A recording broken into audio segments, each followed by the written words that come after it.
ceux qui, avec un esprit sincère et une foi loyale, prient Dieu et sollicitent ce qui est bien, obtiennent l'objet de toutes leurs demandes comme l'ont obtenu nos premiers pères. Alors là, il faut préciser avec une foi loyale, c'est-à-dire qu'on ne prie pas pour satisfaire nos petits désirs, mais une foi loyale, c'est-à-dire de demander sincèrement à Dieu d'obtenir des grâces afin de vivre selon sa sainte volonté, évidemment. Mais si quelqu'un dit « j'ai demandé et je n'ai pas reçu, j'ai prié et je n'ai pas obtenu », c'est qu'il n'a pas encore prié avec insistance, à la manière dont la veuve sollicitait le juge inique et comme l'ami qui, au milieu de la nuit, demandait des pains et les obtint, non pas au nom de l'amitié, mais en raison de son insistance. Vous vous souvenez, hier, nous avons médité sur la patience. La patience, autrement dit, la persévérance. Nous sommes souvent impatients, surtout quand c'est difficile, dans nos tribulations, on perd vite patience, on perd vite pied. Ce sont nos passions qui prennent le dessus. Dans la prière, et là, on rejoint le même thème, une prière persévérante, une prière patiente, dans une foi loyale, eh bien, Dieu entend. Dieu entend la première de nos prières. Dieu même connaît par avance nos pensées. Mais lorsque nous prions et que nous devons prier avec insistance, voire parfois très longuement, souvenons-nous on dit que la mère de saint Augustin, sainte Monique, a prié 30 ans pour obtenir la conversion de son fils. Alors c'est dire qu'il y a des prières qui ne sont pas exaucées tout de suite, mais il y a toujours des raisons profondes à cela. Dieu sait exactement ce dont nous avons besoin, comment nous devons persévérer. Il est évident que nous sommes toujours guidés par cette toute-puissance qui nous habite, où nous voulons obtenir tout de suite. Et c'est d'ailleurs une caractéristique de notre époque, où on vit dans un monde hédoniste, où nous sommes habitués, avec tous les moyens techniques, avec les illusions qui sont ceux du monde virtuel dans lequel nous vivons, les réseaux sociaux, les jeux, etc., eh bien, nous sommes habitués à renforcer justement cette toute-puissance à travers ce monde qui n'est que illusion, évidemment. Dans la prière, c'est tout à fait l'inverse qui se produit. Il s'agit là d'entrer dans la réalité du réel, de ce qui doit, dans notre corps, dans notre âme, être transformé. Transformé par quoi? Par la grâce de Dieu. Donc il s'agit d'une rencontre avec cette grâce de Dieu. Et cette rencontre, elle ne se fait pas comme ça parce que j'ai décidé d'avoir besoin d'obtenir une grâce. Il y a des prédispositions intérieures qui doivent peu à peu grandir. Il y a des prédispositions intérieures qui doivent peu à peu être celles selon la volonté de Dieu. Et donc ça veut dire qu'il y a une sanctification, il y a une transformation qui doit se faire et qui justement s'élabore à travers une prière persévérante, patiente, mais parce que nous savons dans la foi que Dieu entend et que notre prière n'est jamais vaine. Si nous n'obtenons pas ce que nous désirons, c'est que ce n'est pas le moment et qu'il ne faut surtout pas que nous obtenions ce que nous désirons ou tel que nous le voudrions.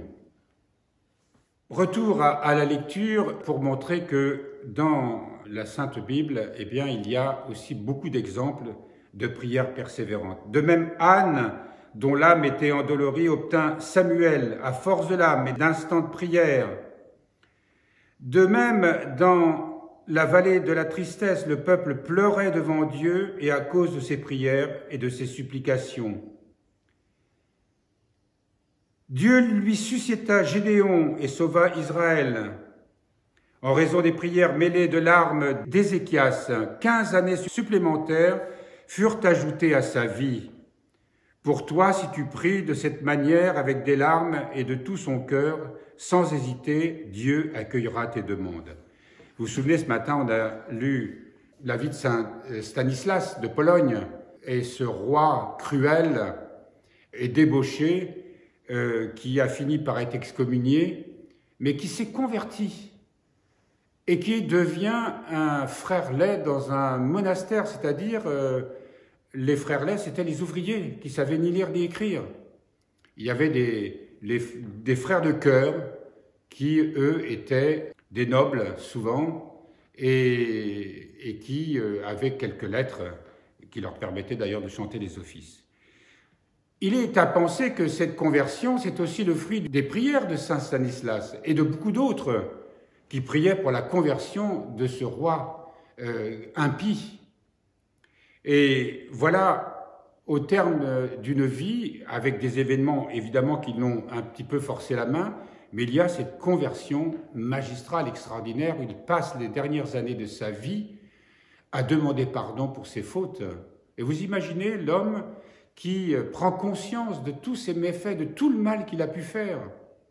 Combien il a vécu dans les larmes les dernières années de sa vie et combien sa prière a été entendue aussi pour que le mal qu'il avait commis eh bien, puisse non pas être réparé, on ne peut pas réparer le mal qu'on a fait, mais on peut générer un bien à travers le repentir. Pour celui qui prie, il n'est pas nécessaire de multiplier les paroles. Le publicain fit entendre une seule parole, et ses prières furent exaucées, et il fut soulagé du très lourd fardeau de ses péchés. Moïse implorait en silence, et il fendit la mer comme la terre. Pour toi, si tu supplies de tout ton cœur, tu assèches la mer des péchés, et tu arrêtes les vagues de la colère. Il y a là cette image qui est tirée de la mer Rouge, lorsque Moïse a fendu la mer pour que le peuple hébreu puisse s'échapper. Et là, il y a cette image que dans nos prières, on assèche la mer de nos péchés et les vagues de nos colères. La colère, vous savez, c'est nos révoltes, nos victimisations, toutes les formes qui nous habitent, de passion qui nous habitent, justement quand on ne se tourne pas humblement vers Dieu et qu'on reste prisonnier de nos blessures, de nos fractures, etc. Et dans la prière, on obtient justement le pardon de nos fautes, de nos péchés. Et on est délivré justement de ces colères. Parce qu'on reçoit une paix intérieure profonde, assortie d'ailleurs qui est d'une joie qui est toujours la fille de la paix. Car si l'on ne reçoit rien de Dieu, cela est dû au fait que l'on n'insiste pas et que l'on ne prie pas de tout son cœur ou que l'on demande quelque chose de très nuisible. Évidemment, une prière qui n'est pas bonne, si elle est nuisible pour nous, Dieu ne va pas l'exaucer. Souvenez-vous des paroles de la très sainte Mère de Dieu à Medjugorje. Elle dit toujours « priez avec cœur ». Nos prières, parfois, elles sont des prières qui manquent de profondeur. Une prière persévérante est toujours une prière qui va être de plus en plus profonde, parce qu'elle devient de plus en plus habitée par la foi, la certitude que Dieu, tôt ou tard, exaucera nos prières, d'une manière ou d'une autre. Et comme je vous l'ai dit, il y a même cette prière est déjà exaucée parce qu'elle nous transforme. L'action de la grâce secrètement nous transforme en nous donnant la force et la grâce de prier avec persévérance et avec cœur. Déjà ça, en cela, c'est déjà une très grande grâce. Mais si, par des prières incessantes, vous demandez ce qui est utile à l'âme, il est impossible que Dieu ne vous exauce pas. Il est impossible que Dieu ne nous exauce pas si nous avons une prière vraiment persévérante. Avec une foi sincère, toujours une foi sincère, une foi loyale. Lorsqu'avec une foi sincère, du fond du cœur, tu pries Dieu, tu reçois la rémission des péchés et le pardon des transgressions. Tu obtiens le royaume des cieux et ses biens infinis, la santé du corps et le salut de l'âme, des jours heureux et une vie dans la paix. Ah, c'est pas mal quand même ça, hein? Si tu pries avec une foi sincère du fond du cœur, tu reçois la rémission des péchés, le pardon des transgressions, tu obtiens le royaume des cieux et ses biens infinis, la santé du corps et le salut de l'âme, des jours heureux et une vie dans la paix. loin de tous les calomniateurs.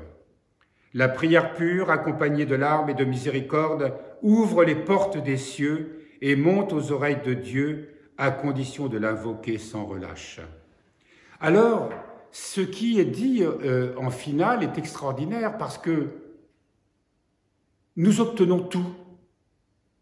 À partir d'une demande, d'une supplication, une prière qui devient persévérante dans une foi loyale, dans une foi où l'on prie avec cœur, s'ouvre devant nous un chemin de vie que nous ne soupçonnions pas. Et il nous est donné tous les biens du royaume. Voilà pourquoi la prière est extrêmement importante, que la règle de prière, une règle de prière que l'on doit se donner. Ne croyons pas qu'il suffit de prier comme ça de temps en temps quand j'en ai envie. La règle de prière est importante. D'ailleurs, si vous êtes là le matin à prier avec nous, c'est que vous savez combien il est important de prier et de prier ensemble aussi. Et que peu à peu, je ne sais pas si c'est, je crois que je disais ça à quelqu'un, je me souviens dans mes études à Saint-Serge, il y avait un professeur qui était qui était en même temps prêtre de paroisse, et qui parlait de ces vieilles orthodoxes qui venaient à l'église et qui étaient, je dirais, patinées par la prière, qui étaient transformées, qui n'étaient pas évidemment des théologiennes, mais qui étaient remplies de cette foi dont nous parlons ce matin. Elles étaient transfigurées, elles étaient lumineuses, elles étaient pleines d'une piété qui pour ce prêtre, était édifiant. Lui-même, en prenant ces exemples, était pour lui-même une très grande grâce que d'avoir dans sa paroisse de telles personnes. Alors, sans aucun doute, pour vous qui venez là tous les jours, c'est ce qui va se passer.